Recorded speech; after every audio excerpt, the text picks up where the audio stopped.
Psaume 2. 1. Pourquoi les nations s'agitent-elles en tumulte? Et les peuples méditent-ils de vains projets? 2. Les rois de la terre se soulèvent. Et les princes tiennent conseil ensemble.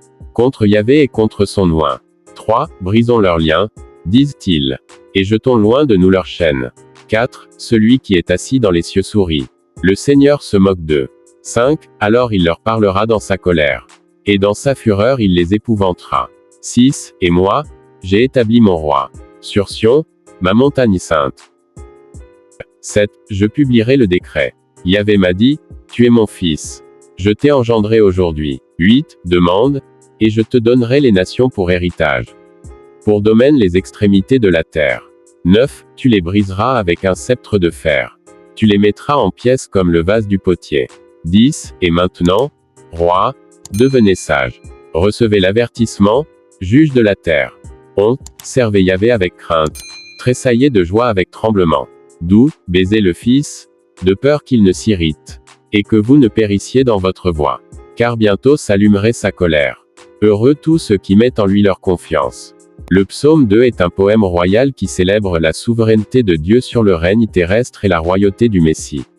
Voici une interprétation de ce psaume. 1. La rébellion des nations.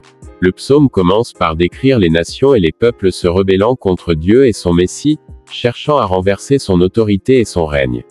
Cela reflète la réalité du conflit entre le plan de Dieu et les aspirations humaines égoïstes. 2. Le rire divin. Malgré la rébellion des nations, Dieu siège dans les cieux et se moque de leurs plans vains. Son autorité est absolue et rien ne peut contrecarrer son dessein souverain. Ce passage met en évidence la supériorité et l'infaillibilité de Dieu. 3. L'investiture du Messie.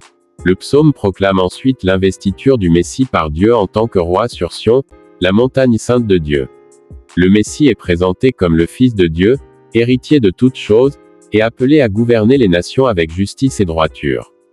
4. L'appel à la soumission. Les rois et les dirigeants de la terre sont exhortés à se soumettre au règne du Messie et à le servir avec crainte et tremblement. Cet appel souligne l'importance de reconnaître l'autorité divine et de se soumettre humblement à la volonté de Dieu. 5. La bénédiction pour les fidèles.